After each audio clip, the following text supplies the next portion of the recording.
we can have some more chit chat. So that you'll be hearing more about that as we get started. But welcome everybody to the April meeting of the Arlington Democrats. I'm Jill Piazza, the chair of the Arlington Democrats, and it is always my pleasure to be with you as we look for ways to help elect Democrats in Arlington, in Virginia, and around the country. And if you are new with us, you have come to the greatest group of organizers that you will ever meet. And you're going to hear a lot about the different activities that we've got going on and ways that you can get engaged. We have lots going on, lots of volunteer opportunities, and I hope that you will join us for one, two, or many more activities that we've got going on this month, and a big month also coming up in May.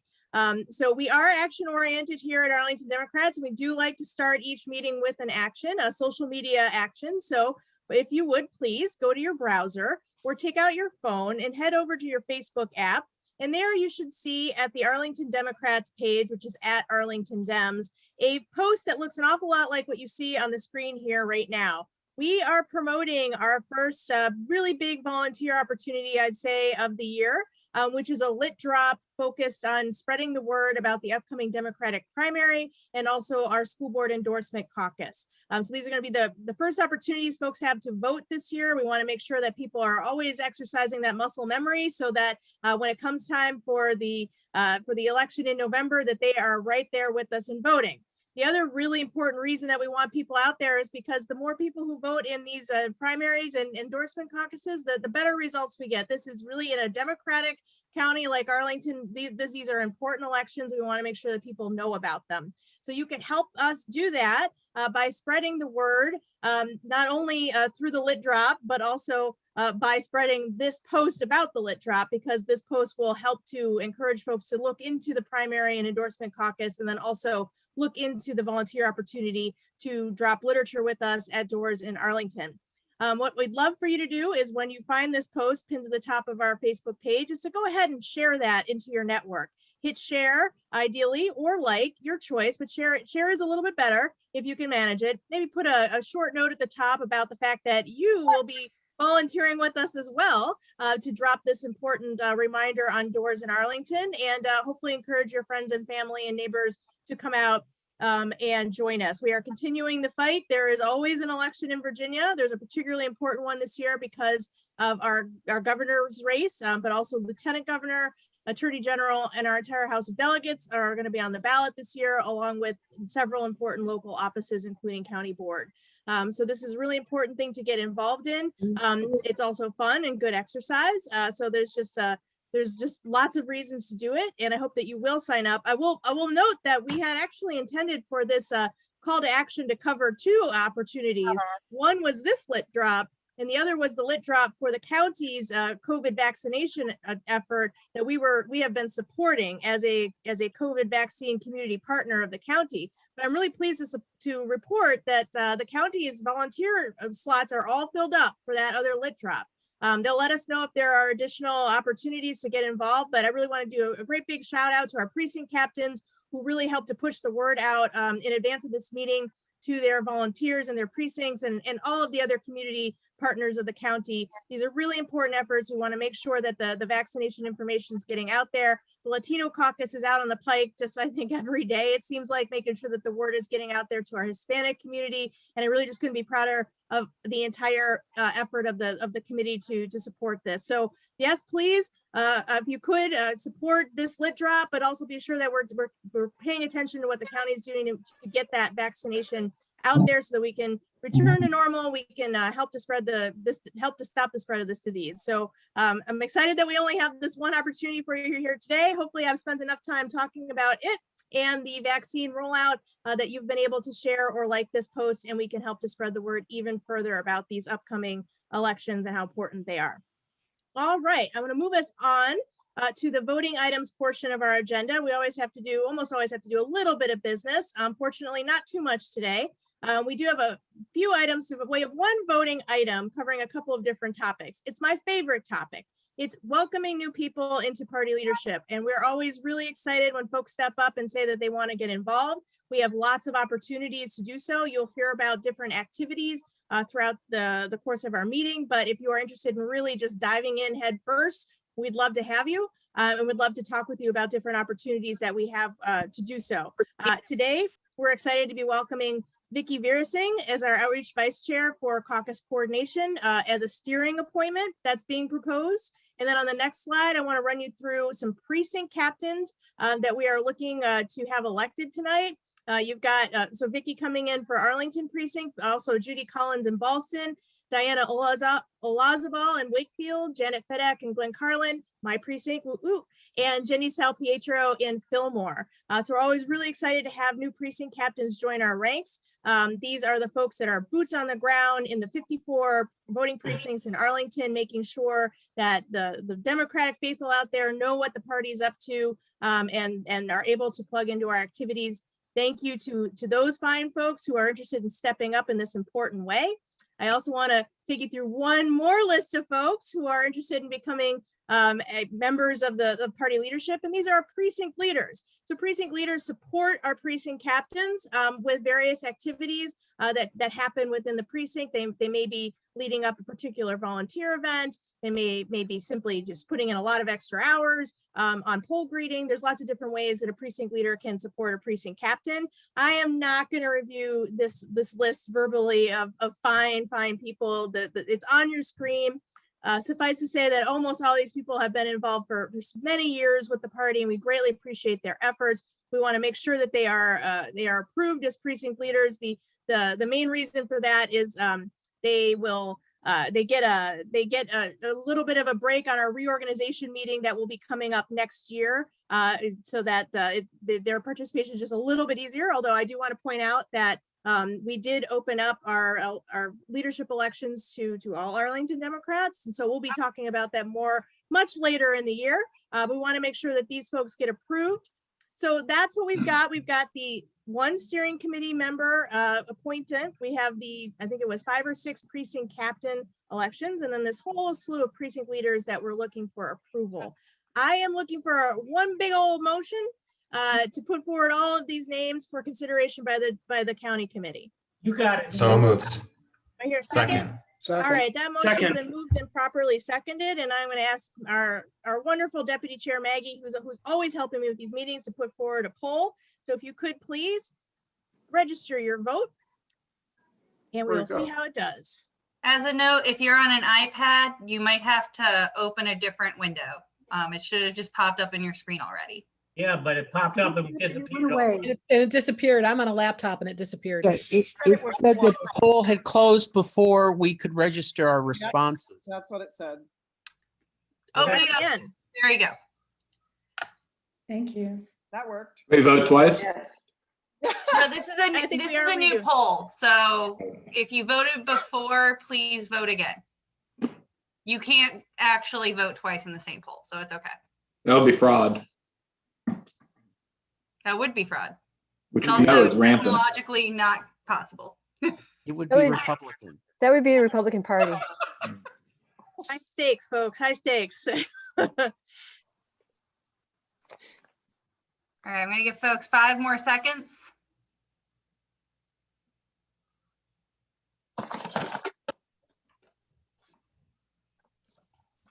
All right. All right, so it looks like that passes 95% of the vote with a few abstentions. So great. Well, please join me in welcoming these folks to their new positions. We really look forward to their great contributions to the party and really appreciate them stepping forward. And again, you're going to be, if you're interested in what is this precinct captain thing, we're going to be hearing more about that a little bit later in the meeting. All right, I'm going to move us on to another exciting aspect of our meeting today. We have a number of candidate announcements. So as I mentioned, we have very important elections happening here in Virginia, and as is our tradition, we always allow candidates on the Arlington ballot to come to one of our monthly meetings and to introduce themselves, let you know why they're running. It's a great opportunity to hear from the candidates, and if you're interested in what they have to say, to definitely go out and get involved. We've heard from a number of candidates already, starting in December on forward. We've got several on deck here tonight. What we do is we take them in order of office. And so it looks like we are going to be starting with our lieutenant governor race. And I believe that Mark Levine is on the line, who will be kicking us off with candidate announcements. Mark, are you with us? I'm here. Great. This So might- just as a reminder to you and to all the other candidates we'll be announcing today, we're really strict about the 3-minute deadline. I can be me when I need to be, but I don't want to be. So I'll be watching the clock and I hope that you will too. We'll turn it over to you, Delegate Levine. Well, hello, AC. Mark, you got muted. All right, I'm I unmuted now. did not start the clock. Thank you. Okay. Go. Hello, ACDC. I've been all over the Commonwealth now virtually, but it's always good to be home. And ACDC Arlington, of course, is home. I've proudly represented my corner of South Arlington for 6 years now.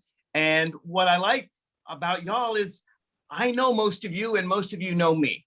You may not know, though, that I am the most progressive candidate in the race. That's according to the Virginia Plan Independent Index. The others are 10th, 35th, and 47th. I'm actually second in the entire House of Delegates, by far the most progressive. And if you know me, you know how hard I work. You know that I'm very persistent, that if I care about something, I fight really hard, that I get into the details, and that I get things done. So one of the things that I want to do is take what I've done as delegate, which has been very accessible, very transparent. Many of you come to Mark's monthly meetups, which we have every month, where everyone gets a chance to give me their best ideas, and I take those to Richmond. I want to bring that kind of full service to the lieutenant governor's job. Traditionally, lieutenant governor works just 2 months out of the year. That's been the model for centuries. You preside over the Senate for 2 months and then go home. And prior lieutenant governors have been lawyers and doctors and car salesmen. I want to make it a full-time job. I want to transform the whole office of lieutenant governor, go all around to every one of Virginia's 133 counties and cities. COVID will be over, so I'll make the trip personally, and take the best ideas of people and bring them to the central government. You know, the lieutenant governor is the only branch, the only office in all of Virginia that's in both the executive and the legislative branches. So it's the perfect way to bring new ideas in.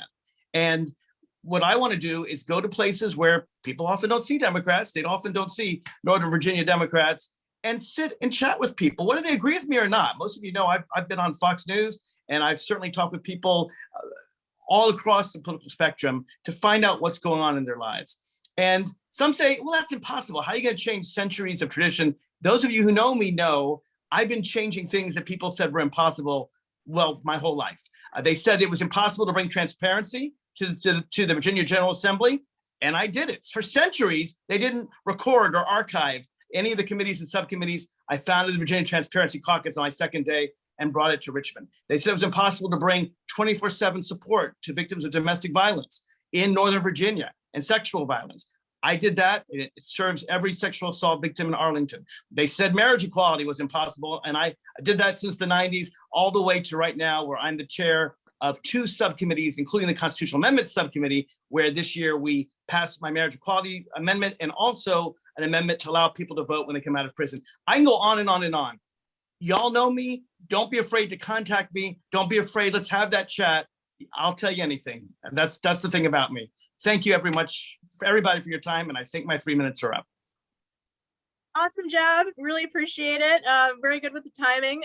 So folks, if you like what you heard, please, I'm sure that somewhere in the chat, some information about Delegate Levine's candidacy will magically appear. And if you're interested, please do get involved. Thank you so much for joining us. We are going to move on to our next candidate announcement, which is for the Attorney General race, another House of Delegates member, Delegate Jones, who I think I saw enter the Zoom and I hope is there and will. Great. And so you, sir, have your 3 minutes. Well, thank you, Jill, and good evening, everybody. It's a pleasure to be with you virtually. I wish we could be together in person, but hopefully the next time we do this, we can make that a reality. I am Jay Jones. I represent the 89th District in the Virginia House of Delegates, but I'm asking for your support in this Democratic primary for Attorney General. I will get to the campaign in a second. I've got to introduce myself because that really does inform where we are and why we're here. I am fortunate enough to be able to trace my lineage back 5 generations on each side to slaves in the American South, including in Virginia. And I often think about how they would feel, what they would think about their descendant who has the opportunity to be Virginia's first Black Attorney General. Even closer in time than that, my grandfather Hillary was a pioneering civil rights attorney in Norfolk, where I am from. He got so involved, he even had my dad and my uncle integrate a school in Norfolk in 1960. So every time I'm frustrated, dejected, upset, angry about what I see in this world, I think about those who came before me and how I stand on their shoulders and how we've got a lot of work to do. As we've been going around physically in 2019 and then virtually and distantly in 2020 and 2021, you hear a lot of the same things that folks want out of an attorney general in this new Virginia decade. First, justice reform. Obviously, that's something that I've been loud and vocal about for many years in the legislature now. We have an opportunity here to continue to make that a priority, use that platform and that pulpit to continue to press, and I will be that person. Energy and the environment, I've become probably the most vocal critic of Dominion in the legislature. Henry Howell was a pioneering guy from Norfolk who ran for governor a couple of times, and he used to say, keep the big boys honest. And we live on in fighting Henry's spirit with that motto in Richmond. We will do that as Attorney General. Worker protections, wage theft and worker misclassification. We can't be the best state for business if we don't have a strong workforce, and we want someone who's going to fight for our workers day in and day out. But we have great ideas. We're going to put field offices all across this Commonwealth of Virginia to go to those places that are lost and forgotten, roll up our sleeves, meet those folks where they are so we can meet this moment. Also recently announced an idea to create, in a policy position, to create a voter protection and election integrity unit. We've seen some instances of discrimination and intimidation here in Virginia. We want to put energy and resources into a group that's never going to let anyone have that right be betrayed or taken away. I'm so proud of the fact that we've got the support of Governor Northam. He endorsed us a month ago. He and Pam are all in. Former Attorney General Mary Sue Terry is also on Team J, in addition to Congresswoman Luria, 30 plus members of the General Assembly, including Arlington's own Patrick Hope, one of my dear friends and someone who I think sets the gold standard for how to serve in Richmond. And you guys are very lucky to have him serving. And I'm so happy to call him a supporter and a friend. So I hope that you guys will join me in rising to meet this moment as we chart a new course in Virginia's new decade, as we look ahead and we want to highlight those voices that have been left out and left behind as we move ahead to really lean into our diversity, to lean into what Virginia is all about. I think my aide Khaled has dropped some information in the chat. I hope you guys will check us out. I hope you guys like what you hear, and I'm asking for your support in this Democratic primary. We are rocking and rolling, and we need your help, and hopefully we can get your support. So thank you for the time. I know you got a lot going on. I appreciate you guys, and hopefully we'll see you guys in person sometime soon. Thank you so much. We really appreciate you coming by. Folks, as you heard, there's some information, I believe, in the chat. If you liked what you heard, please do get involved in that campaign. Thank you so much. We'll move on to our next candidate announcement. All right, and that is Arlington's own Delegate Lopez in the House of Delegates District 49. Delegate Lopez, are you with us? Right here. All right. You see me okay? Ready. Can see you. Should I just begin? Yes, please. Thank you. So growing up in Northern Virginia, my mom dedicated her life as a high school counselor in Arlington, helping immigrant kids go to college. My dad came to the U.S. as an undocumented 19-year-old with $270 in his pocket and the dream of a better life. They each worked 2-3 jobs at a time to provide for us. With the help of government programs, they got an education, bought a home, and achieved their dreams. They instilled in me the values of hard work and public service that drive me every day. As your delegate, I've been a champion for our values in Richmond, fighting to make Virginia a place where we lift everyone up and leave no one behind. Over the last 10 years, I've been the patron, co-patron, or the chief co-patron of over 150 bills signed into law, addressing everything from the environment and renewable energy to small businesses to protecting immigrants and sensible gun violence prevention. I'm especially proud of my legislation that created in-state tuition for Dreamers, brought back project labor agreements protecting workers, dedicated $800 million to help revitalize the Chesapeake Bay, and my bill that created the Virginia Affordable Housing Trust Fund that served as the backstop for eviction prevention during the COVID-19 pandemic and provided housing for thousands of families. Going forward, we must focus on jobs in the economy, education, and the needs of working families. And as the House Majority Whip, I pledge to continue fighting for better schools, transportation solutions, environmental safeguards, economic development, criminal justice reforms, and our values of embracing diversity, tolerance, and compassion. I promised 10 years ago that I'd be a tireless champion for our values and progressive policies in Richmond, and I've kept my promise. I pledged to help build a Democratic majority in Richmond, and now we've got to defend it. My parents used to say that there's nothing more important than working to lift up those who are poor and sick and oppressed and afraid. Keeping that bond with my mom and dad has paid me back 1,000-fold. There's nothing in the world as rewarding as helping people. Meeting a dreamer who can now afford to go to college. Meeting a family that has a roof over their head because of the Affordable Housing Trust Fund. Meeting a young mom winning the battle against cancer who has health insurance because we were able to expand Medicaid. making it easier for women and minority-owned small businesses to grow and thrive, and ensuring that the safety net that was there for my parents is there for future generations as well. Going forward, we need to create prosperity and do it in a way where everybody wins. We need to invest in our infrastructure, in our workforce, and most of all, in our children. To do that, we need a delegate with experience and a deep, nuanced understanding of public policy and the legislative process in Richmond. The issues before us are too important to settle for anything less if we're going to keep Virginia moving forward.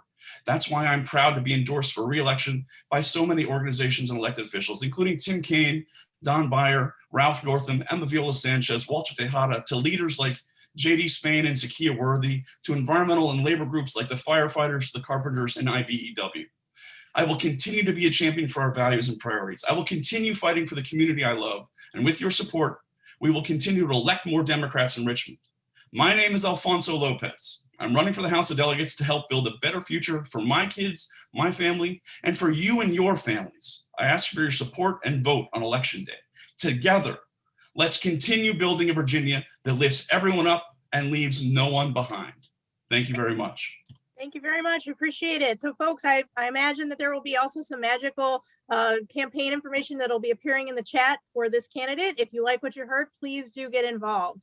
I'm going to move us on to our next candidate announcement. Thank you, sir.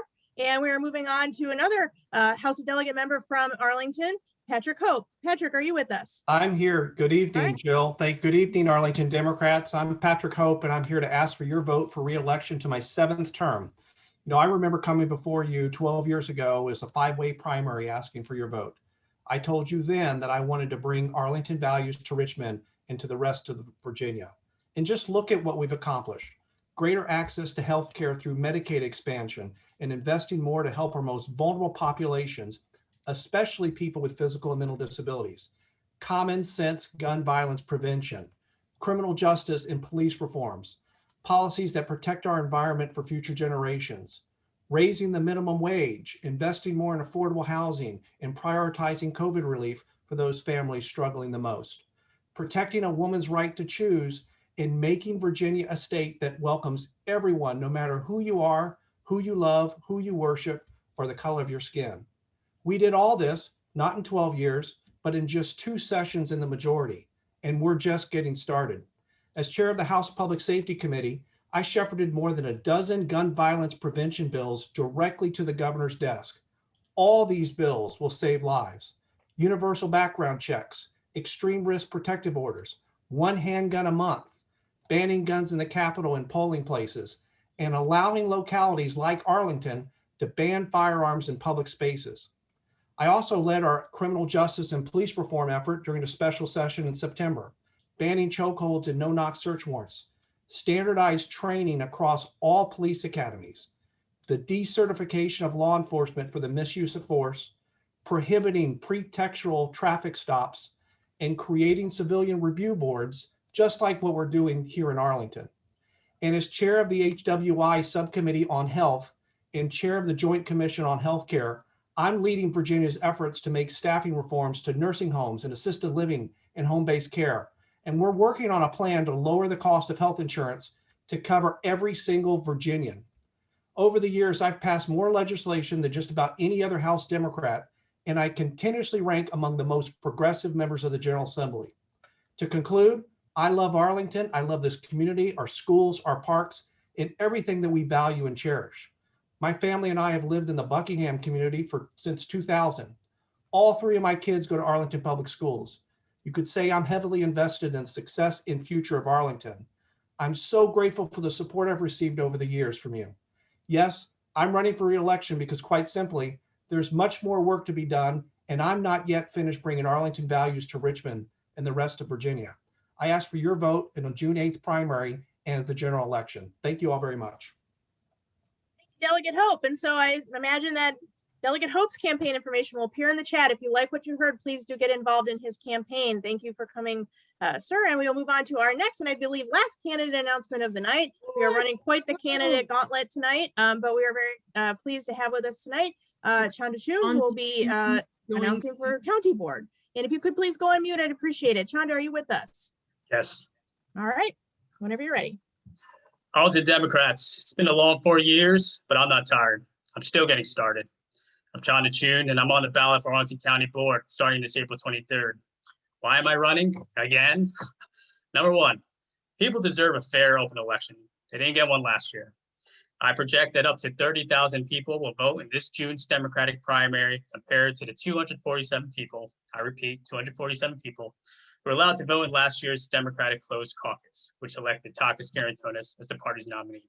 I accepted what the system offered at the time, but you can't say that election process was a good display of diversity, inclusion, or equity. Number two, come on, folks. Takis was not the best candidate to represent Arlington in the middle of a racial justice crisis.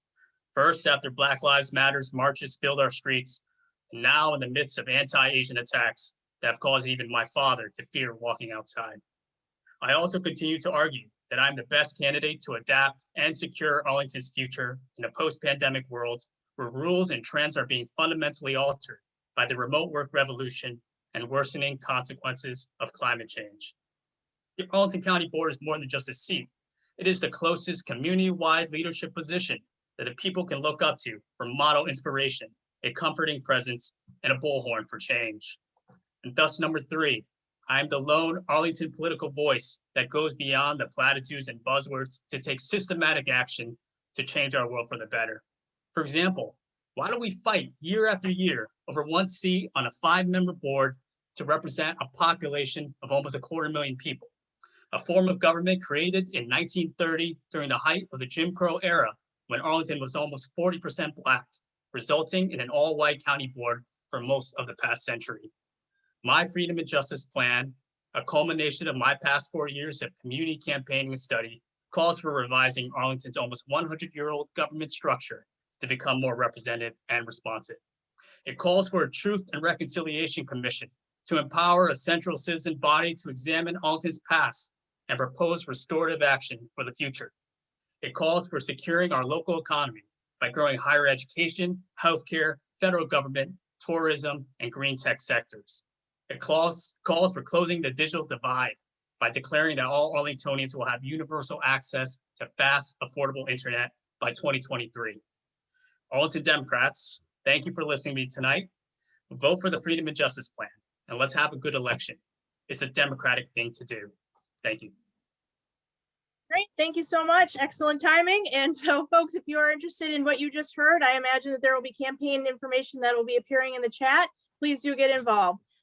We've got so many great candidates on the ballot across the ballot for the primary season, as well as our school board endorsement caucus. It will be a tough choice. You want to make sure that you are informed about all of our races. And so we are working to put together a group of different events that will help you to get to know our candidates. Our plan is so far to have one morning mug and one candidate debate for each of the races, generally speaking. We're going to do one debate for all of the House of Delegates candidates, and one debate for the county board and one debate for school board. But we will do a morning mug for each of the House of Delegates districts, as well as for each of the county board and school board. So the ones that we've confirmed are on the screen right now. And so you can check out the dates and times. But if you'd like more details, including the Zoom link, because all of these are virtual, please do head either to our calendar page on our website or to our Facebook page, which we saw earlier, and you can check out, you can sign up for them on the Facebook page, you can sign up for them on the Zoom links, and definitely do check them out. The morning mugs are a little bit more casual than the candidate debates, although I can't say that really either type of event is super formal, but they both will be terrific opportunities to get to know our candidates. So definitely want to check it out. And as I mentioned, we'll be adding a couple of additional events just as soon as we confirm the times. All of that information is going to be on our calendar page or on our Facebook event page. So stay tuned for details and be sure to get informed about our candidates before you head to the polls. All right, I want to thank all of our candidates for joining, and I imagine that we will probably still have yet some more candidate announcements next month as we really move down to the finish line in terms of the primary. I do want to keep us moving though to our next agenda item, which is our school board caucus process. And I want to turn things over to our school board caucus director, Alex Zins, to run us through the status of that event. Alex? Hi, everyone. Thank you, Jill. Happy to see everyone at tonight's meeting. Some things have changed over the past month since we last spoke. So if you've missed the news, we have decided to take our school board caucus virtual. So we will be moving from an in-person event to using an online balloting system. There's a few reasons for this, namely COVID. Obviously, we are looking at perhaps everything starting to open up and things being more accessible and everyone being able to, go back to a little bit of normal. But we aren't quite there yet, and we don't seem to be there by the time that we will have our school board caucus. And so we've decided, with public safety in mind, as well as the kind of logistics of the conducting the caucus, to use an online platform to help people vote. And we did this by way of a grant from the National Cybersecurity Center. They provided a grant that funded us using the Democracy Live platform to vote. And so we are in the process of standing that up. But for everyone on the call, I'm just going to kind of run through what our plan is. So online balloting will be available for an entire week. So you'll have 7 full days to cast your vote in this race. And that will be from May 17th to May 23rd. You will be able to cast your ballot on computers, phones, and tablets at home.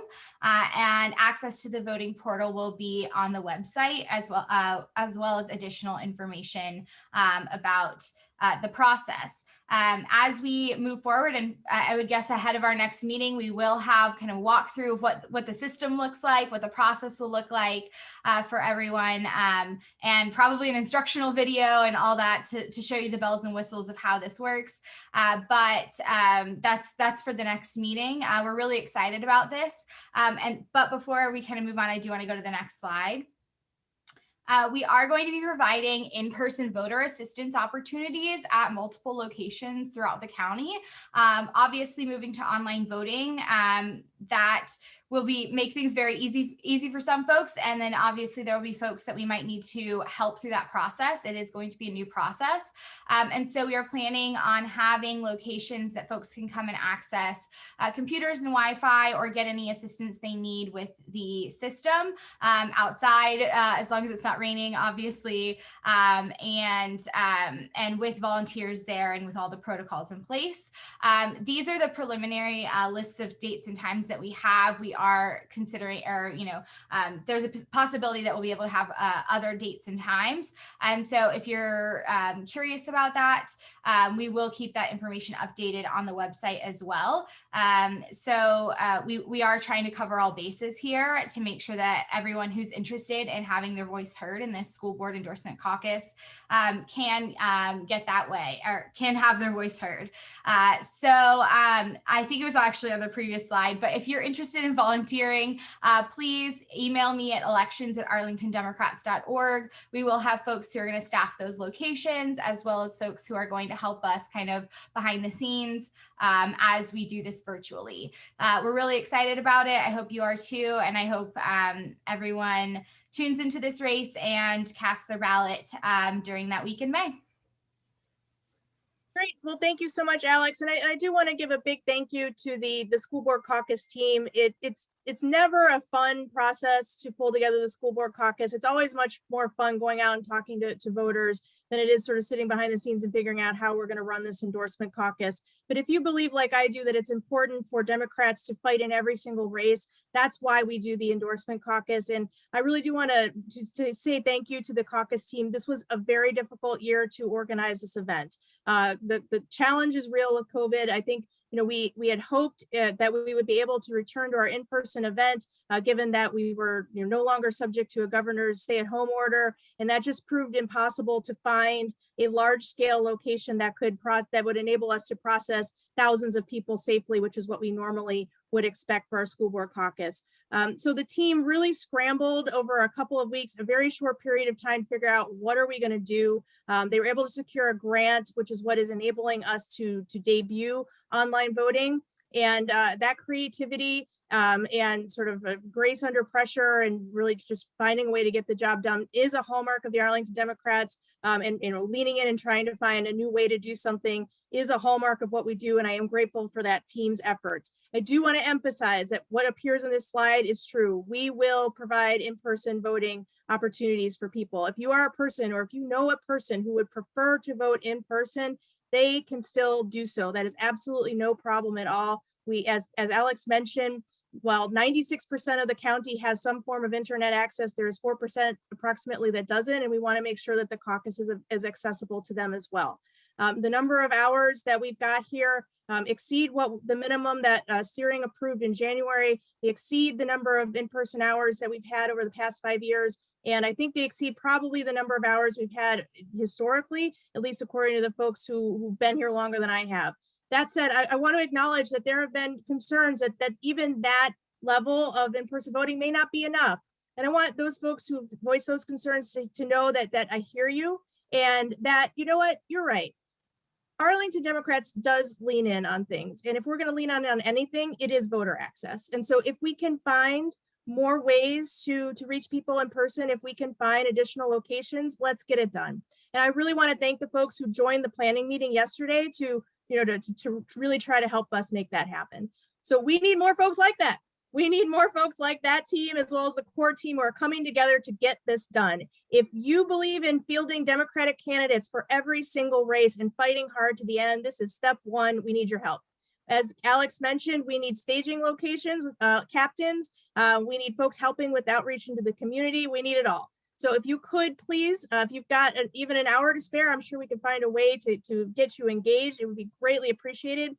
Please reach out to Alex. That's elections@arlingtondemocrats.org. We'll find a way to get you engaged. We are looking forward to bringing this innovation to Arlington. I think it is going to, radically expand voter access, and I am here for it, but we are not going to leave anybody behind. And I appreciate the work that everyone is going to do to help us get there.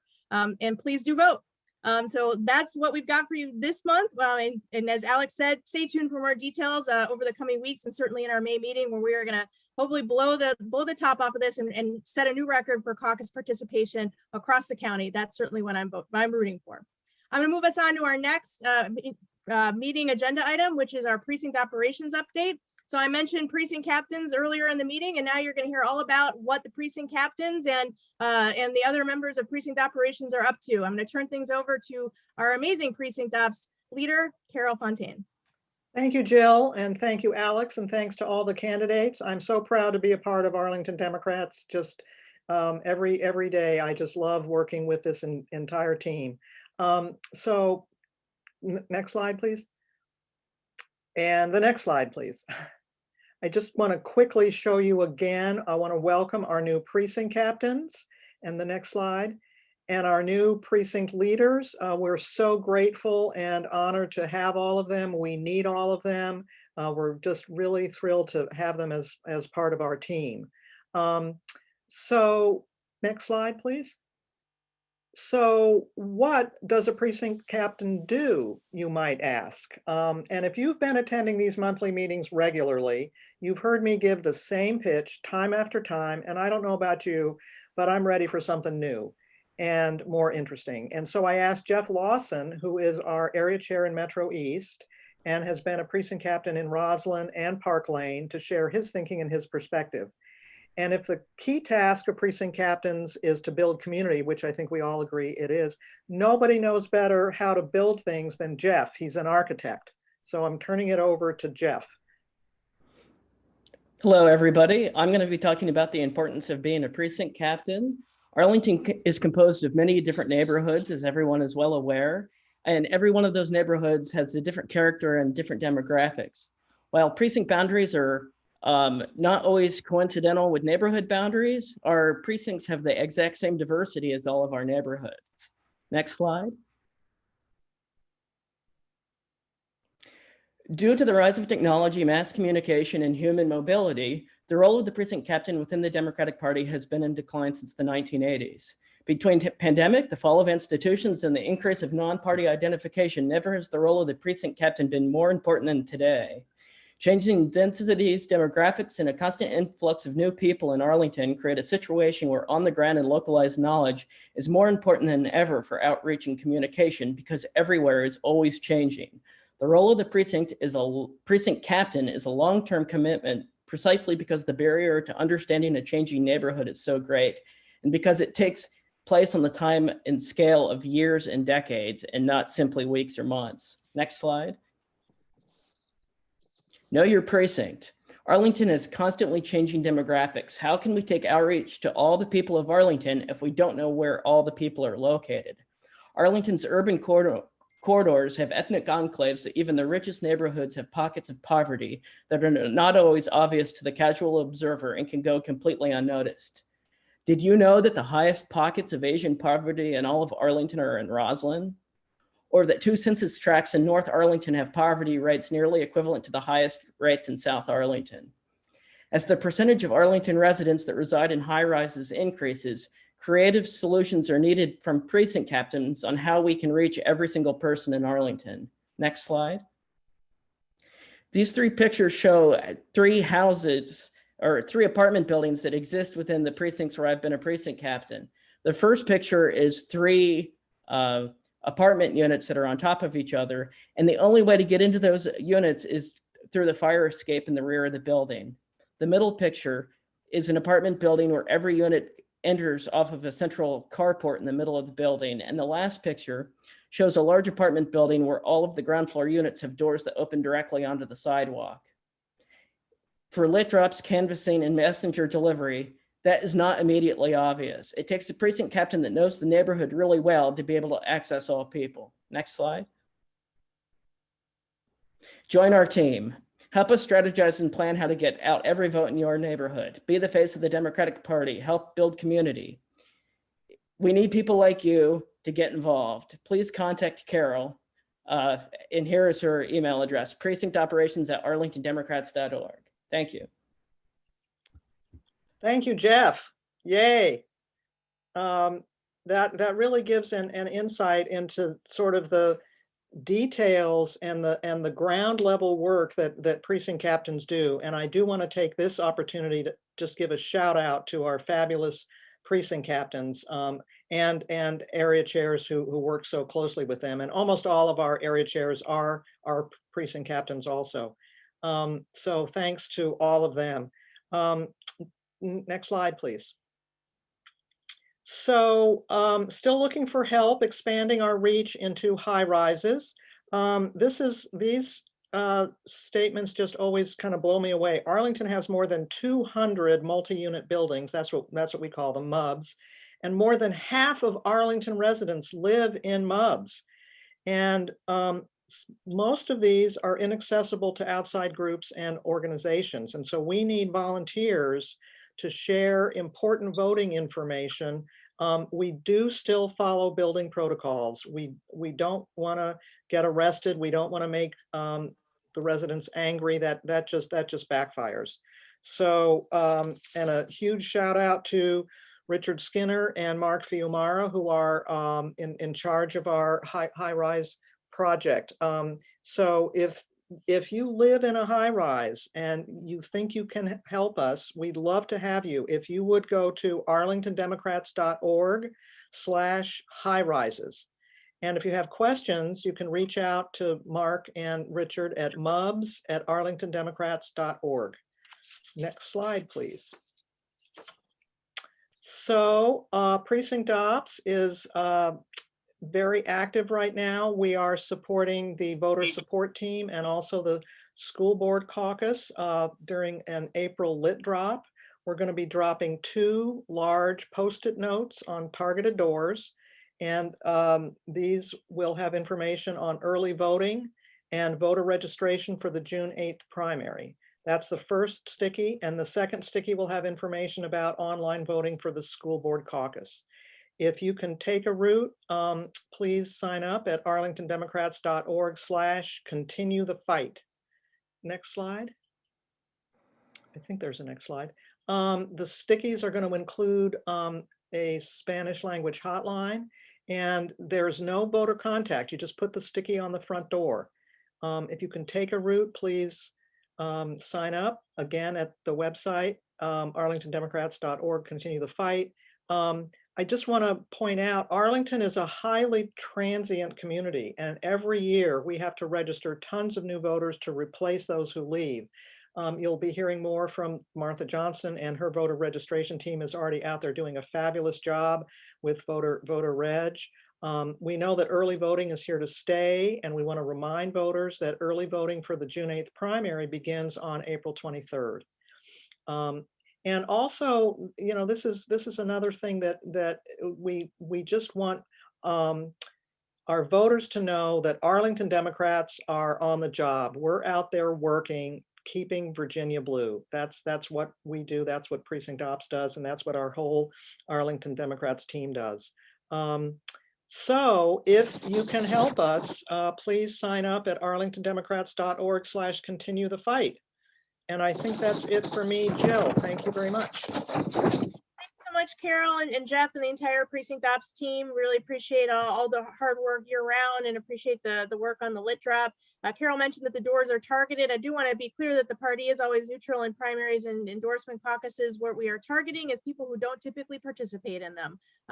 Again, as I mentioned earlier, our goal is always to increase participation in these elections because they are so important. And so that's what the targeting is with respect to these doors. So if you are interested in helping folks to make sure that they know about these important upcoming elections, please do get involved in that lit drop. We'd love to have you. Thank you. And Jill, I also forgot to thank the comms team and the tech team, especially Lisa, and the area chairs for all they're doing to get this word out and to help get this organized. Thank you. It is always a team effort, and basically we should be thanking tech and comms on every single slide because they are just always there helping all of the areas, and so that's a super important call out. Thank you. I'm going to move us on to another backbone area of the party, which is voter support, and turn things over to Marcia Johnston, if she is with us and not on mute. So I'm sorry, I'm on mute. Next slide. Next slide, please. So cherry blossoms are pretty much gone in most places. Well, not all, but at least in the basin and stuff. But I thought I'd do pink just because it's spring, and the surest sign of spring is that we are out now tabling for voter registration. Now that the weather is nicer, and we are still, just to be clear for people who aren't familiar with what we did last year, we do still maintain some COVID protocols. That is to say, we stay masked, and we have sanitizer, and we have some non-contact ways for people to register to vote on their phones and stuff using QR codes. But in any case, we also have the old-fashioned paper method. So this coming Saturday, April 10th, is kind of our big rollout. We had a little sort of a soft launch last weekend with Sandra, and the Latino Caucus was part of that at AFAC. And so they had a good day there, good morning, and I think we're going to be back there. We have a standing invitation, it appears. So that's great, but we are, this coming Saturday, we'll start our, some of the locations we sort of established last year in COVID. We, at Good Company in Ballston, I myself will be there Saturday morning, 9 to 11, with David Van Wagner, and Shirlington on Saturdays, sort of midday. Columbia Pike Plaza, which, as those of you Spanish speakers who may have gone out with the Latino Caucus on other sticky campaigns last year and just may have seen us at Columbia Pike Plaza, we're very proud of this. This has become a location there sort of at the CVS corner next to the Mega Mart, where the community now knows that we are there, and they actually come and look for information about voting from us there. So this is a great thing that we were hoping to set up or hoping to establish last year, and it looks, I think we have. So we are there Saturdays 11 to 1, and we probably will add more shifts. We prefer Spanish speakers there. AFAC, you really have to have Spanish speakers there. So if you do, that's good. We can have sort of somebody who's not so good in Spanish with somebody who is good in Spanish. So we usually try to have 2 people. So anyway, the links for these signups, we also have Whole Foods in Pentagon City, thanks to some volunteers who got that going last year. The dates that are in parentheses there, April 14th, April 16th, would be when those areas at the Ballston Target, the new Target up there, will get going with their first tabling. The sign up, I did a bit.ly line there. It is the Arlington, when you go to volunteer, it's the voter registration and information teams. You will find those links on there. You can just put your name in for a shift and we'll do the rest. So this is voter registration is underway. Next slide, please. And so early voting, as Carol alluded to, April 23rd is when it starts. For the bulk of the full time, April 23rd through June 5th, Saturday. This is all for the June 8th primary. It will be at courthouse. Now this slight thing, it's not going to be at 2200 like it was last year. They've moved it back into 2100. So I think the lease or something didn't work out. So that is from 8 to 5, Monday through Friday, on the 3rd floor. I don't know, they may move it down to the 1st floor in the last week or two. Extended hours, they will have until 7 p.m. on June 1st and 3rd. Those are weekdays, I think Tuesday and Thursday. 2 Saturdays, May 29th and June 5th, 9 a.m. to 5 p.m. And 2 satellites at Walter Reed and Madison. As I understand it, those are the last 2 Saturdays, 9 to 5. And those 2 weekdays, again, June 1st and June 3rd, 2 to 7 p.m., so afternoon.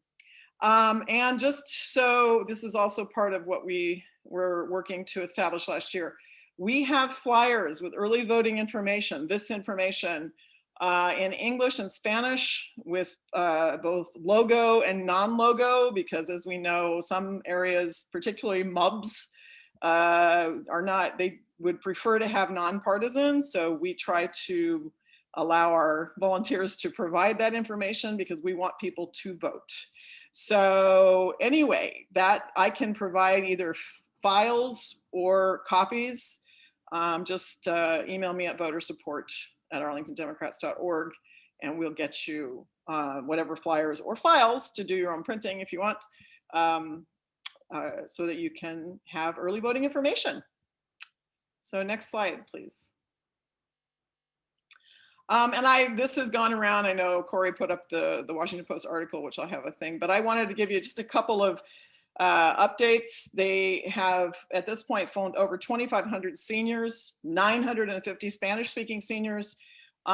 We started using some text banking because it was as a way to more precisely target who they were, people who really wanted assistance. And so, I see I've got an extra number in there. It's actually 50 requests for assistance, but these are folks actually that the county they have not registered. So they're really reaching these communities, these people, citizens who, the county doesn't have. And so this is great. And they all are going to start texting Spanish speaking seniors, later this week. So once again, and you can go to the next slide. I just put up the Post article. Sorry, there's an ad there, but and just that this is it's just such great publicity. They were in Arl Now as well, and it just really shows us building community. And I'm so proud of Mary Byrne and Anne DeLeon and all of their team for taking this on when nobody asked them to. They just took it on. So that's it for voter support. Thank you, Marcia. And yeah, I just +1 to the amazing work and the call out to the Rides to the Polls team that just completely repurposed the infrastructure and our phone banking software and found a way to make it work to help seniors get those vaccine appointments. It just was incredible work.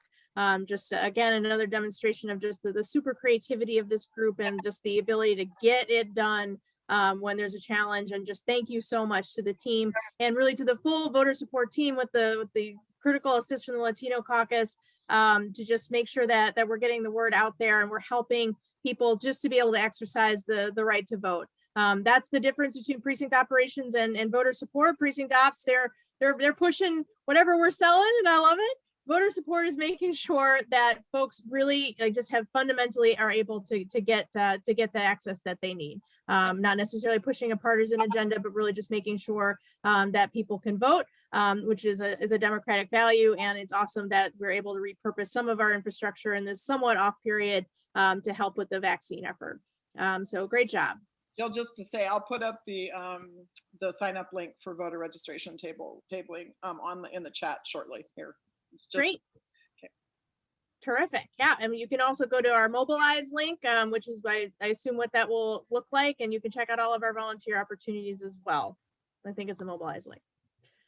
All right, I'm going to move us on to our next agenda item. I'm going to turn things over to Big Mike to take us through all of the amazing work happening in outreach. Mike?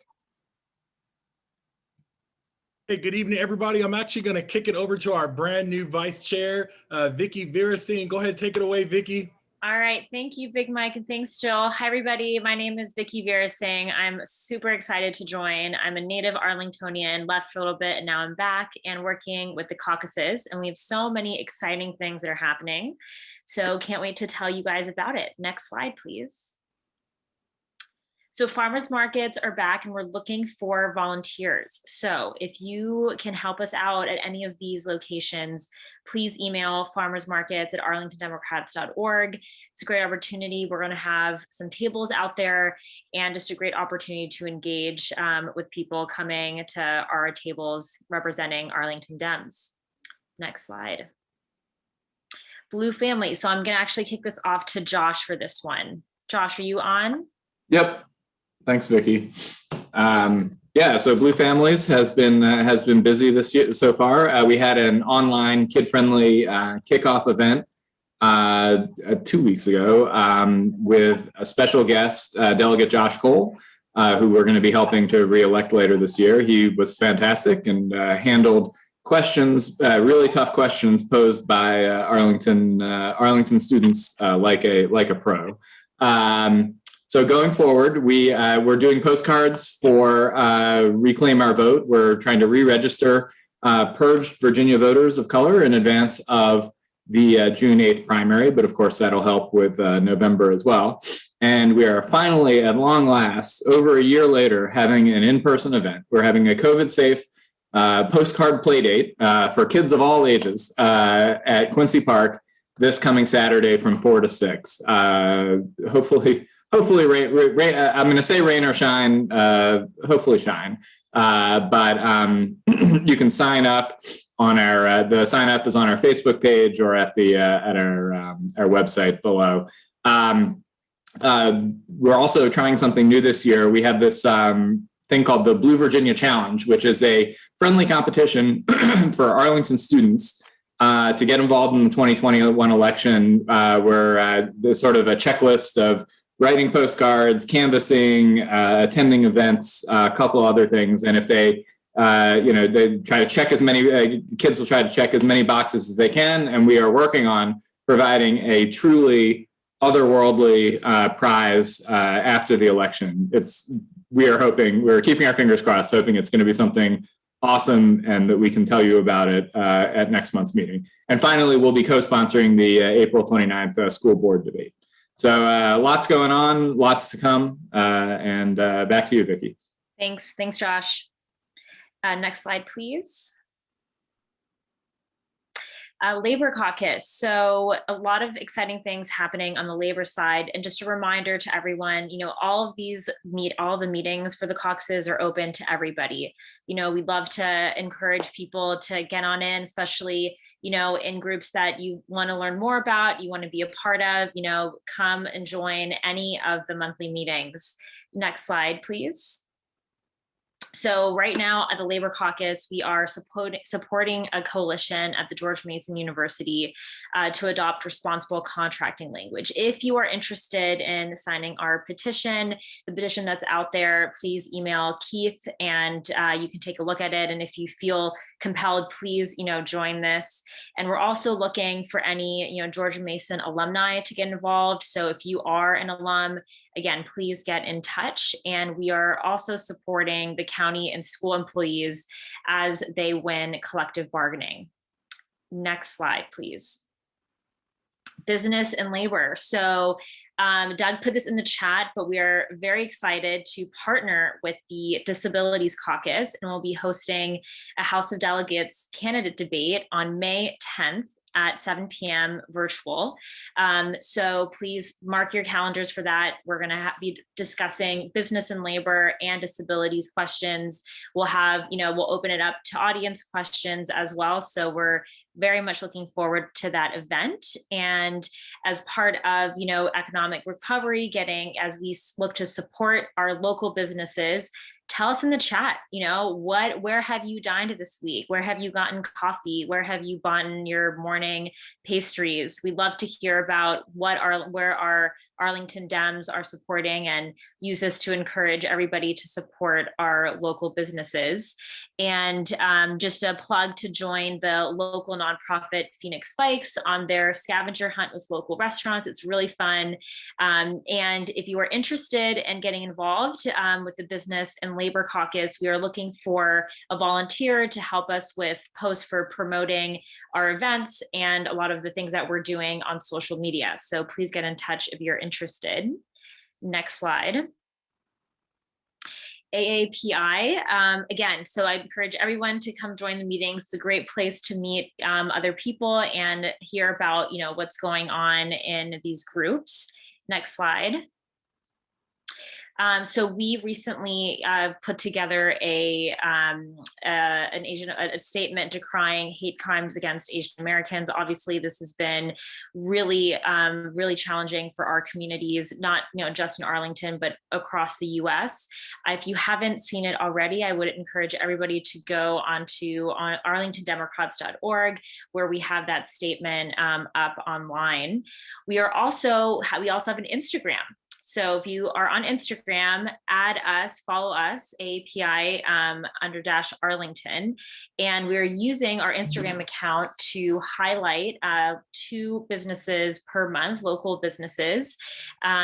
We did Sense of Place Coffee Shop and the Indian Grocery Namvet, but we are going to be continuing that. So follow us, like our posts, trying to incorporate, more social media into the caucuses. And coming up in May will be Asian American Heritage Month. And we are planning to collect Asian and Indian recipes from our community for booklets. So if you have a recipe that you really like, if there is something that's been passed down in your family that you want to share with us, please do. And we can add that to our booklet. And last but not least, we'll be doing voter registration at Asian markets in April to help out with the voter support and preparation for the primary. Next slide, please. Latino caucus, there's a lot of work also in the Latino caucuses. The caucuses are on fire. There's so many exciting things that are happening. Next slide, please.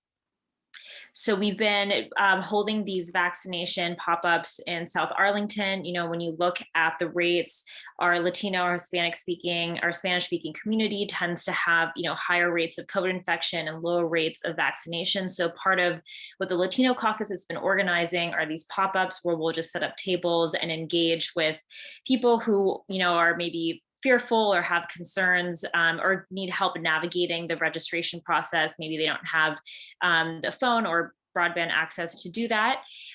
We also created a website, Vacuna Virginia, to confront a lot of myths surrounding, getting the virus and any, kind of hesitancy or fears around that, and also providing resources in a centralized place about the vaccine, where to get it, the timetables for your first and second doses to our Spanish-speaking community. Our Spanish hotline, Marcia mentioned that before, is the extension number 4. And so we've been using that, for a number of different things, but more recently with our vaccination efforts, which has been great in order to meet people, where they are, especially since if they're, working on the weekends when we're doing these pop-ups, we always have that line and extension available, for them, so we can make sure they're getting the support that they need. And as Marcia mentioned earlier, we are actively supporting her efforts with voter support so we can get out the Latino vote and encourage people who haven't participated in the political process to do so. Next slide, please. The Disabilities Caucus, again, all of the Facebook group links are on these pages. So if you haven't joined them already, please join them. There's a lot of great kind of articles and information sharing that goes on in the Facebook group. So we encourage people to participate in our caucus social media pages. Next slide, please. So we had a great discussion with Arlington Democrats on making communications more accessible for people with disabilities, you know, looking at our website, you know, thinking about, obviously we're in a virtual world right now, so how can we ensure that the ways that we communicate virtually are accessible to everybody in our community? And then leading to, when we start doing in-person events, how can we think about providing, you know, looking into ASL translation so that, you know, we're really ensuring that we're reaching everybody and everybody can feel like they're receiving the same information. There is a recording of the meeting that's available on the Facebook group if you're interested in kind of popping in and hearing how that discussion went. Next slide, please. And like I mentioned before, really exciting partnership between the Business and Labor Caucus and the Disabilities Caucus on this House of Delegates debate in Arlington. Yeah, we'll be covering a number of issues related to business, labor, and disabilities, also opening it up to the audience. So please hold that date on May 10th, and we will be sending out a flyer shortly so that you can have that and use that to share with your friends and people in your network. Next slide, please. Our newly formed Equality Caucus, very exciting. We are just starting out, but small and nimble. Next slide, please. We have, I know we have Pride Month coming up and that's our Facebook page, which is great. So we have Pride Month coming up. So we're looking, that's going to be kind of our big debut Equality Caucus event. So thinking of ideas of how we can make that a success. And, you know, Jonathan wants me to let everybody know they're welcome. Everybody is welcome to this. They're really starting to get off the ground right now. So we're thinking of trying to bring in more members. If there are people in your network who you think, you know, would love to join the Equality Caucus, please, you know, bring them in. I know we're kind of in the initial stages, but looking to really create community within the Equality Caucus. Next slide, please. Interfaith. So I will, Fatima, are you online? I can kick this out over to you. I certainly am. Thank you, Vicki. Just wanted to start out by saying that we have meetings once a week. They're on Tuesdays at 7:30 to 9 p.m. Anyone can join. We would be delighted if you wanted to join our group and help us put together events and be part of our team. You can reach me at interfaithcaucus@arlingtondemocrats.org. And you'll see our Facebook group page link in the next slide. Next slide, please. Okay, so just wanted to call your attention to a call to action that we have now on the Arlington Dems website, and it's against Chinese government persecution of Uyghur Muslims. And what we're asking everyone to do is, there are 3 asks actually on that call to action. One of them is to urge Congress to pass the Uyghur Forced Labor Protection Act. The other one is to go to change.org, where there's a petition to boycott the China Olympics. And finally, there is an ask to demand the release of Uyghur scholars. So all of those can be found, like I said, on the Arlington Dems website. Thank you, Jill and Maggie and Becky for putting that together. I think it really makes a very important statement on behalf of Arlington Dems in terms of where we stand on human rights issues internationally. Okay, so we're still in the process of putting together our 4th annual Interfaith Eid celebration. It's going to be in late July in an outside venue, and we're putting together. There's a lot of moving parts to this, so stay tuned for details. It's going to be fun. We guarantee a good time. So next is we are raising funds to feed the homeless in partnership with Panera during Ramadan. It's going to be on April 28th.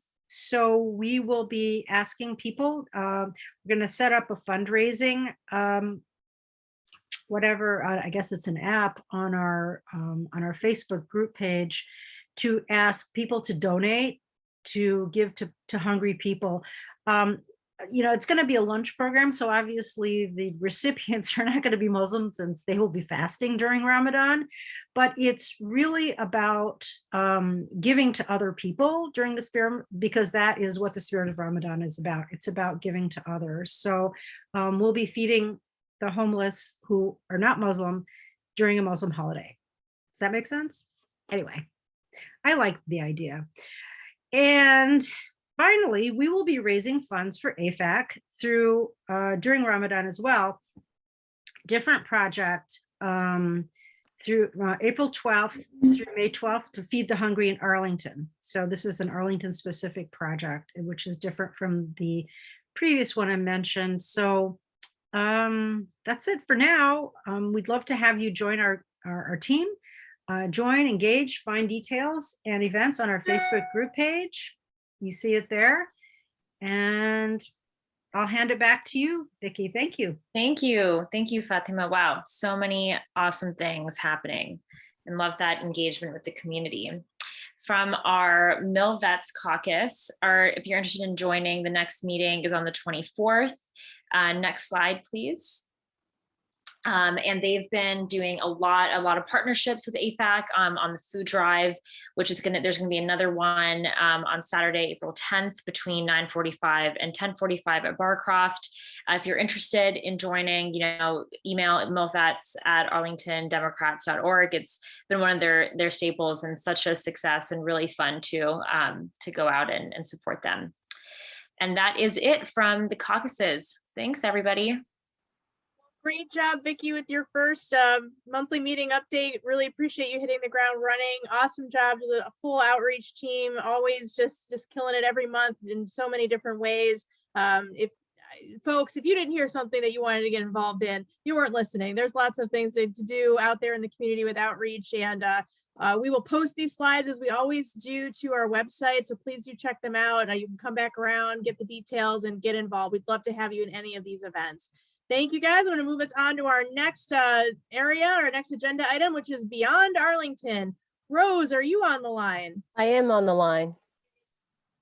So we have two things going on with Beyond Arlington, two phone banks. One is Verified Action Bank, and this is basically a link to their organization. They're looking for people to call Georgia voters to record their experiences in the past 10 years on voter suppression. They want to use this as their case that this has not been going on just yesterday, but for the past 10 years, they've been the Georgia Republicans have been whittling away on their right to vote. So there's a mobilized link there, and it's, I think, about 4 times a week. The next thing is Paul Siker. We've got 3 candidates Arlington, Beyond Arlington is supporting, and one of them is Paul Siker. We're going to start his phone bank tomorrow. For the first time, because of the 3 candidates or 4 candidates we're supporting, Siker, Helmer, Gudaitis, and Cole, he probably needs the most attention right now. He's a brand new candidate. He's never been in public office, and he's challenging the incumbent, Dave LaRock, who's a far radical right Republican that was actually in the January 6th insurrection rally. So we need to, get rid of LaRock and elect Siker. This phone bank will be basically introducing him to his voters of his district of HD 33, which is Western Loudoun, parts of Clark, and Frederick counties. I kind of wonder how many people even know that Paul Siker is running. So we're trying to do that. We're also trying to recruit supporters over this phone bank and volunteers. Paul Siker has been building a coalition. He's got the endorsement of the Loudoun Democratic Party, the Frederick Democratic Party, Clark County, and Beyond Arlington. So he's got a good start, but it's just beginning. And we need volunteers to help out and make these phone calls. They're every Thursday night from 6 to 8 p.m. for the month of April. And then maybe from there, we'll find out what else he needs if we want to shift over to his website or continue to do our own Mobilize event. That's it. Oh, one more thing. the Dan Helmer and Wendy DeGuidis, I'm partnering with Indivisible Waterfront for those two campaigns. So hopefully with combined effort, we can help out those two candidates. And for Josh Cole, I'm partnering with Arlington WOFA plus Blue Families. So we've got a lot on our plate and we need volunteers. Well, thank you so much, Rose. And for those who are new, and I appreciate the 105 people who have stuck with us so far. Beyond Arlington is our force projection unit. This is the group that makes sure that we are present in races that matter across the Commonwealth and across the country. And I love the first item that Rose mentioned, the support for the Fair Fight phone banks. That's a little bit of a partnership with voter protection there to make sure that we're supporting voters in Georgia year round. Even when there's not an election. But Beyond Arlington is all about engaging where it matters with respect to races outside of Arlington. So Rose has got her finger on the pulse of the races that matter. If she tells you you need to start phone calls for these two groups, you can believe that this is where the action is going to be when the rubber hits the road. So, get engaged with Rose. She is just the absolute best at training you up if you've never done these sorts of calls before. And she just has made a difference in so many different races. And just thank you, Rose. We appreciate all that you do. You really, Arlington County was present in the special election last month in Southwest Virginia. It didn't go the way we wanted to, but we got a special shout out from the state party saying like Arlington County was there, and we will show up when a candidate needs us, no matter where they are in the state and in key races around the country. So thank you, Rose. You're welcome. I'm gonna move us on to our next agenda item, which is the Arlington Young Democrats, our most important partner in the county. I'm gonna turn things over. Am I turning things over to Matt Royer, their president? I'll kick us off and then I'll hand it over to Matt. Okay. Thanks so much, Jill. Appreciate it. Let's go ahead and go to that next slide. My name's Big Mike. I'm the Democratic Party representative for the Arlington Young Democrats. So first, I just want to take a moment to acknowledge, the hate crimes and hate acts that have been happening across the entire country. I also want to acknowledge that AYD was one of the very first organizations to come out and stand in solidarity with, our AAPI community members and brothers and sisters. So, if we're going to overcome systemic racism in America, it's really going to take all of us. It just takes a quick Google search to understand that, America's becoming more and more diverse, and anytime any community is targeted, it's really up to all of us to stand with them. So proud of AYD. We go to the next slide, please. Awesome. Last month, we had a very informal town hall with all of the e-board members. This was really just an opportunity to, get some FaceTime, do a little bit of meeting and greeting with all of the board members, and learn a little bit more about what we do in our official functions with Arlington Young Democrats. Next slide, please. All right, awesome. We did also host a women's leadership forum in celebration of Women's History Month. We had Jamie Lockhart on, Atima O'Mara, and the Young Democrats of America DNC rep. She's the first Black female to ever elevate to that position. She was also one of our speakers, had a really great time, a really impactful experience. Next slide, please. All right, awesome. A little bit about period poverty. In celebration of Women's History Month, we're also hosting a fundraiser benefiting an organization called BRAS, which focuses on period poverty. BRAS stands for Bringing Resources to Aid Women. When we hear about the words period poverty, you may be inclined to think that that only affects third world countries, but the reality is that it's a very big problem here in the US as well, and it often goes unnoticed. Up until last year, as hard as it is to believe, women's prisons did not offer free supplies. These are basic hygiene necessities similar to, toilet paper that you'd expect at a standard or as a standard accommodation in restrooms. So yeah, we're doing a fundraiser drive. $100 provides about 10 women who are experiencing homelessness menstrual supplies for about 1 month. These items are often not provided at shelters. We want to encourage everyone to get involved if you can. If you can donate, I want to encourage you to do that. The drive does close on Friday. So if you're interested or want to learn more, reach out to any of the AYD officers. Do want to kick it over to our AYD president. He's going to talk to us a little bit about convention, some trivia, and a Green New Deal forum. Thanks so much. Yeah, thanks so much. Yeah, so we will be having an Attorney General forum with the Virginia Young Dems. Yeah, actually tomorrow at 7 p.m. This will be one of the first kind of forums that we put on in this race. And you just heard from Jay Jones earlier tonight. And I know that I believe Mark Herring has already been here. So if you want to see them in a debate style, that would be a great time to do that. Yeah, if you go to the next one. Yeah, so later on we have VAYD convention. We're rechartered and obviously, are one of the largest groups in the Commonwealth again. We have about 500 or so members that we put up. We're looking to sort of work through more on that. And right now, if you are an AYD member and you are on this call, I am begging you, please sign up for convention by the 10th. The 10th is when our registration closes. And if you do not sign up before that, you cannot vote on any of the new amendments to our Constitution that we're putting up, all of the new bylaws, all of the people who are running for office, like myself and Mike Heminger, who are both running for the board this year.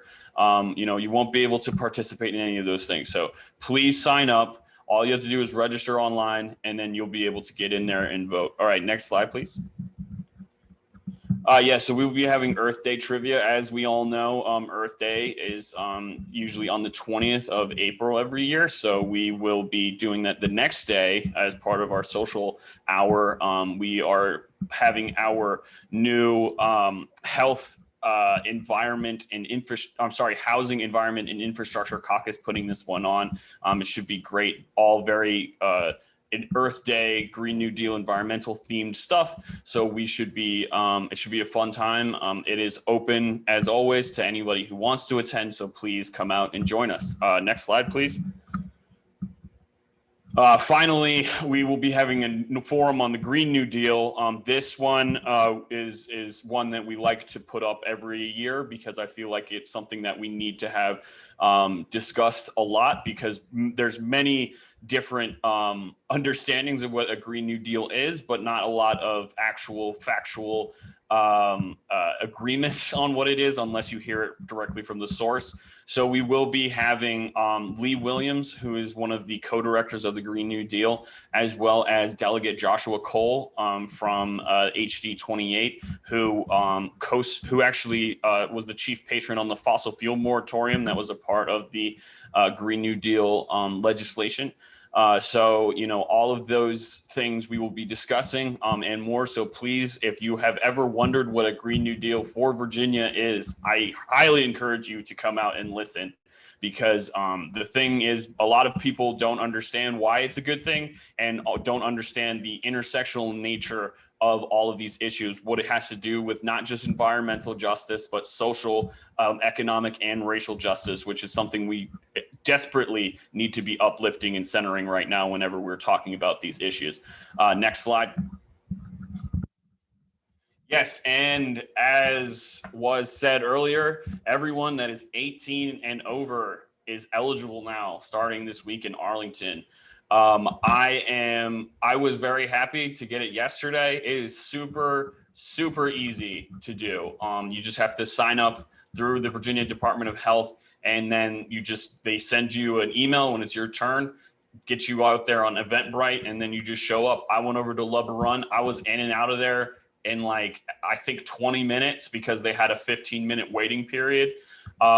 So we are, working through getting that all shots in arms everywhere. And I'm just going to say, please do it. It is so incredibly important. I know that there are some folks who are a little bit more apprehensive about it. I just think it is incredibly important. That's why I went and did it myself and make sure that everybody else is doing it too.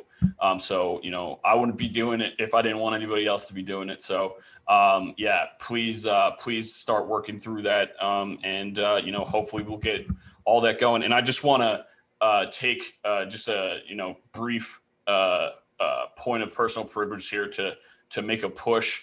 And I don't think it was mentioned earlier. But we are continuing to push on Senator Mark Warner for the PRO Act and having him sign on to the PRO Act. It is incredibly important that we pass this. President Biden has put it in his infrastructure package. I mean, all of these things are incredibly important. He lives just down the road from us. We are out in front of his house every single Wednesday morning. I highly encourage you to show up. It is a credible social event. And I really want to make sure that everybody is pushing him on this, because he needs to know that his constituents are very, very, very passionate about this. And we need to make sure that we are getting our workers the type of protections and the type of collective bargaining and all of the different types of representation that they need. I think a huge thing right now is what's happening down in Amazon in Alabama. We are seeing every single thing that is coming out of there, and that is exactly what is wrong with our workforce and how we treat them right now. We need to be able to start lifting these people up. And in that same sense, I do also want to take one other point and say, you know, I don't know if anybody else has noticed this, but there is a large amount of anti-trans rhetoric happening in this country right now. It's coming out of Arkansas, and it's not even that far off. I mean, I'm seeing it in Fairfax County and Loudoun County almost every single day.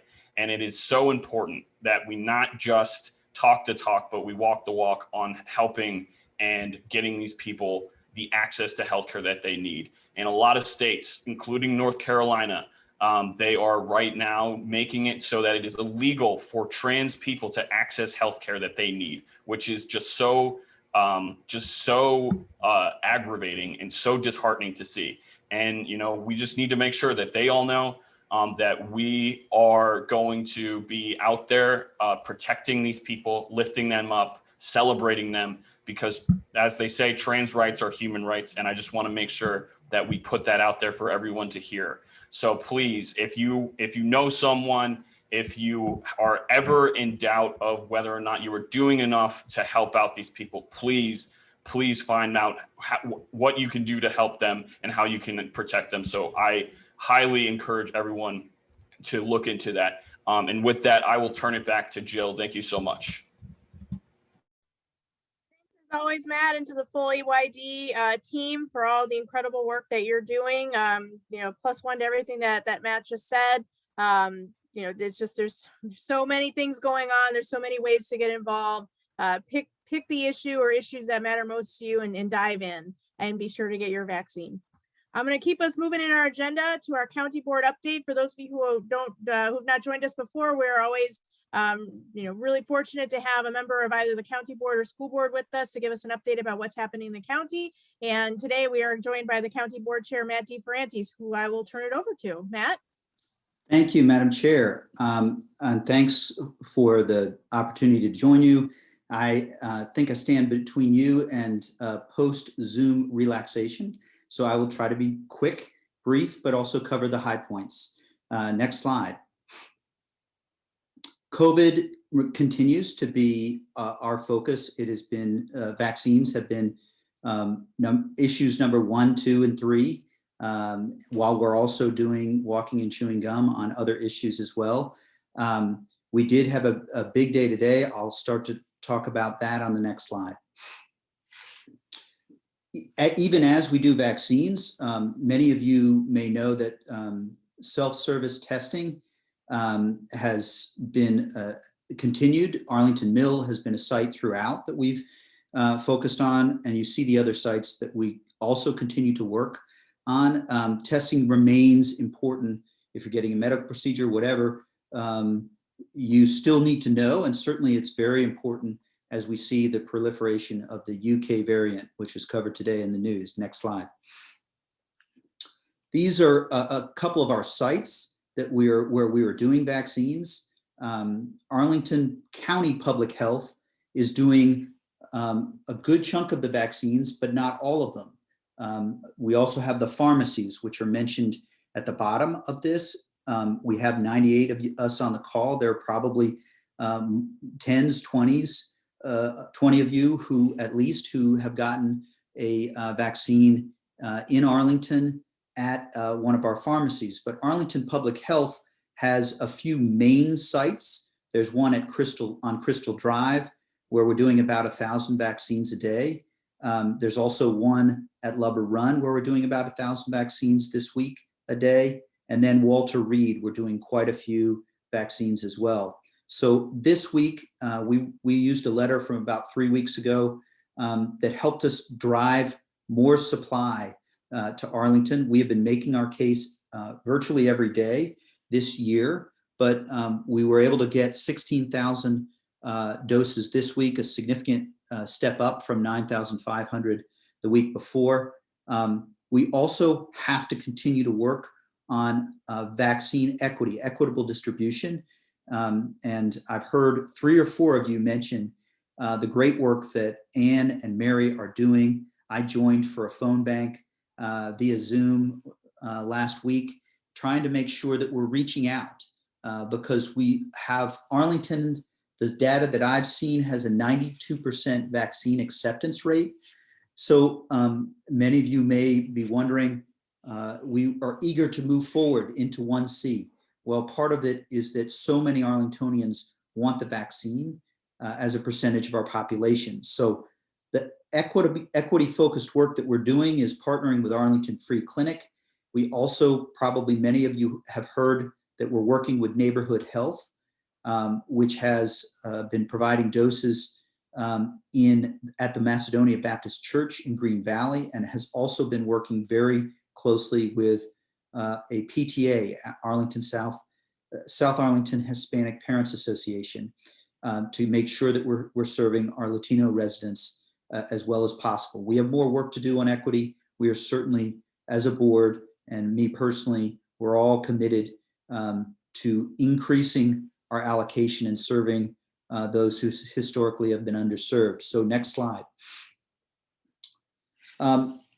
This slide really, for me, epitomizes the professionalism that we've seen. We are getting out our first doses, and we are getting them out at a very high rate.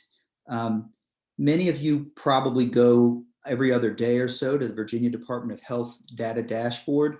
And so I'll share with you, because also most of you probably read RLNow, we have higher percentage of our population that have first doses than 2 of our adjoining jurisdictions, Alexandria and Prince William. We're slightly behind, but I think we're going to catch and surpass Alexandria over the coming week, because we have a lot of Johnson & Johnson vaccines this week that we were able to secure.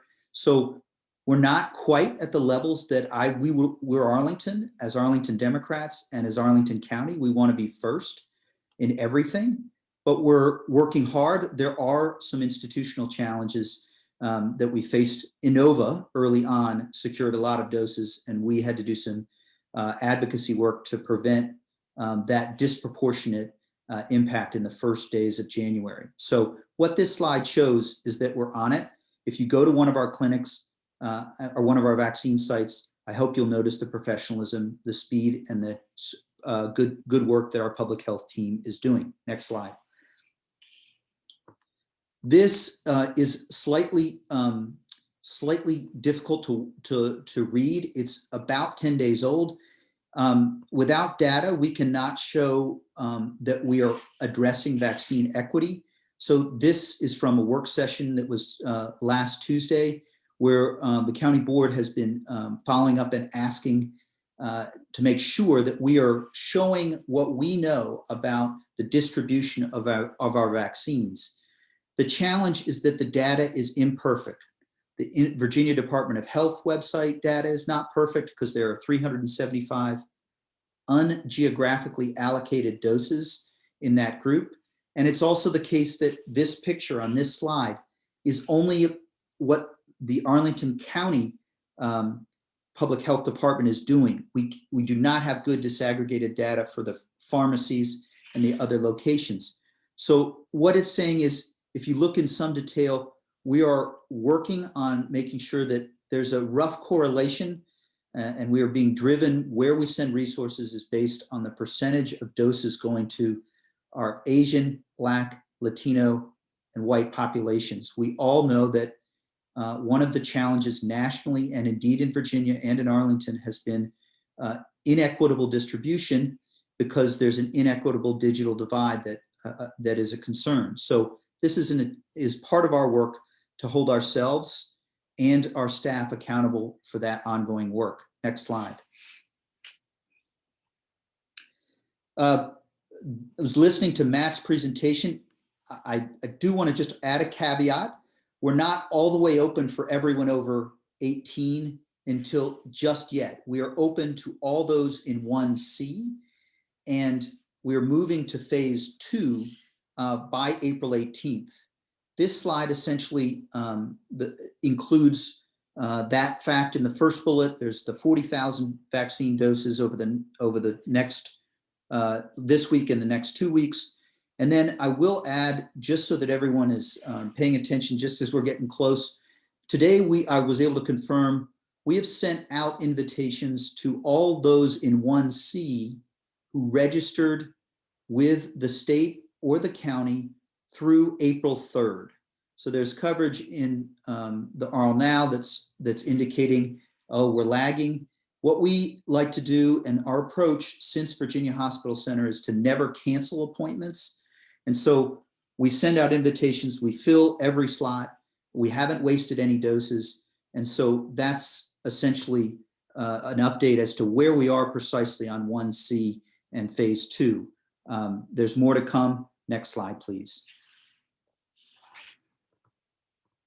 The other big topic that's on our minds, of course, is the budget. The stage that we are in the budget is we have the county manager's proposal, and the board is working through our priorities to push them forward in our final budget. Next slide. This is just a rough, people may ask, in our overall budget, we give about 47.25% of our revenues to schools. Schools is a huge part of the reason that I sought this office, was funding the schools so that we have the capacity to educate every student. So that's just a big picture breakdown of the numbers. There's a significant schools transfer, and we are having a joint work session with the school board on Monday as part of our ongoing partnership. Next slide. I want to just give you a little bit of a sense of the recent developments. Really, the American Rescue Plan was essential. It's helping us with vaccine distribution. It's helping us address some of the key needs on hunger, eviction prevention, our environment. It's a critical infusion of funding, both for our schools and for the county. We have seen some strong business license tax receipts. Many of you may have heard about a couple of potential cuts to important entities: Arlington Independent Media, Virginia Cooperative Extension, and on the environmental front, Northern Virginia Conservation Trust. That's one of the bullets. All of those cuts will be restored, in part because of the American Rescue Plan. As Carol, Jill, and Marcia, and so many like to say, elections have consequences, and Georgia certainly did. The American Rescue Plan is great for Arlington. So we will not be making those cuts, just to reassure you. We also want to make some additional investments. Next slide. Last night, the Arlington County Board listened to about 46 different, that's my count based on my notes, different individuals speaking about Arlington residents' priorities. And if you want to take a look, if you want to be re-inspired for the policy reasons to do the politics, then that was an incredible session to get to listen to. So many inspiring individuals talking about affordable housing, our environment, hunger, so many other of the priorities that make us Democrats. So we're at the stage where we just had that public hearing, had the first public hearing on the 6th. We're now having a tax rate public hearing next. The big picture on this is that we did not advertise an increase in real estate taxes because we didn't think that in the midst of the pandemic, that was the right policy choice. I will also tell you that I personally believe that there are enough policy needs for investments like our schools and also our environment, hunger, et cetera, that we are likely, at least my view is we're likely to keep the tax rate flat for this year so that we can fairly compensate our employees and reach all of our other priorities. but there's still debate to go. And you see the coming dates, April 17th and April 20th, the key dates. I'll go to the next slide. The February, I have not been here since the February board meeting. Couple of key items you may be hearing or may have heard about parking permits. We found a compromise there that both values the 50% plus of Arlington that lives in MUBs, multi-unit buildings, fairly, but also allows for parking in residential zones so that people aren't driving in from Fairfax to park at the Clarendon or Crystal City metros areas. So that's the February board meeting, the other highlight I mentioned. We'll go to the next slide. We took a series of, I mentioned we absolutely have to be able to multitask. We took a series of steps in the March board meetings. One was the courthouse landmark block where veterans of Arlington Democrats, remember we used to hold meetings in the top of the Cozy building, former Cozy restaurant. That is going to be redeveloped. That is transportation-oriented development that's essential. And we also got quite a good set of community benefits in a LEED gold building that is environmentally sustainable. We are also working on flood resiliency, and near and dear to our chair's heart, who sent us a letter. We are making sure that voting is accessible, and I certainly will be supporting, I've talked with other colleagues, and we are working on Sunday voting so that we can go from the pews to the polls. So on to the next slide, which I believe is our last one. We have a number of issues coming up. Affordable housing continues to be a priority for all of us. We're also working on the budget approval, final budget decisions. And then the last one is an issue that you may hear about, perhaps seen it in Arl Now. There is a request for historic preservation designation on the Febres-Lothrop House. I just want to make sure everyone understands that we are not legally, the building demolition permit process is separate from the County Board Historic Preservation process. So that building was demolished. It is privately owned, and we're still following through with the process. I will say that it's because it is privately owned, we have choices as far as priorities that we have to consider. And one of those that's important to several, I think all of us on the board, is resources for affordable housing, resources for the rest of our priorities, including there's a park that is very close to the Febres-Lothrop House. So we have a lot to consider that will come up in our next board meeting. So with that, I think I've covered most. A couple of numbers just to close us out. There were 26 cases today. There's a 5% positivity rate. That is a challenge we're concerned about. We vaccinated over 100,000 people. About 29% of our population has gotten a first dose without the additional doses I mentioned earlier. 73% of those over 65 have been vaccinated, and we have much, much more to do. Thanks so much to Mary and all of you for recognizing that we need to continue our work on vaccines even after the next 2-3 weeks. With that, I'll say that I don't have off the top of my head the email address from which you will receive vaccines, but I am more than happy to provide that. There's a couple of different ones. CDC is one of them, and then you also would be receiving an Eventbrite vaccine. Not every one of you may have gotten a vaccine yet. I'm mindful that there's some in categories 1A and 1B who may not have, and we are working to get to every person. Our system is not perfect, but it does have integrity, and we are working flat out to try and serve you and get you vaccinated. Back to you, Thank you Madam so Chair. much, Matt. We really appreciate the update and all of the terrific information and all of the hard work to help get the vaccines out as quickly as possible into the community. Well, folks, we did it. Well, actually, Matt, you had an extra slide. Oh, thank you so much. I want to be, after that near ending, I want to be, those still on the call will know we are still working on criminal justice reform tune in on April 20th for an update on the police chief. And we are working on the 4 areas of the police practices group. And then there's certainly several, including Craig, would want to remind me, we are working on collective bargaining, a key priority of Arlington Democrats and us. And with that, I believe that including collective bargaining is our last slide. Thanks so much.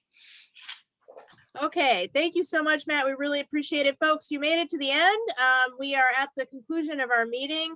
I really want to thank everybody for coming out and for staying on the line for so long. We really appreciate it. There's always something happening here at Arlington Democrats. There's always a way to get involved. Hopefully you heard something that you liked and we'll plug in. If you were hoping to hear something tonight and didn't, if you think that there's more that we could be doing, I want to hear from you. We always are looking for new ideas and new ways to engage. So do not hesitate to reach out. You can reach out to me directly, chair@arlingtondemocrats.org, or to any of the folks who talked here tonight and whose email addresses appear on the slides, which we will post to our website, arlingtondemocrats.org.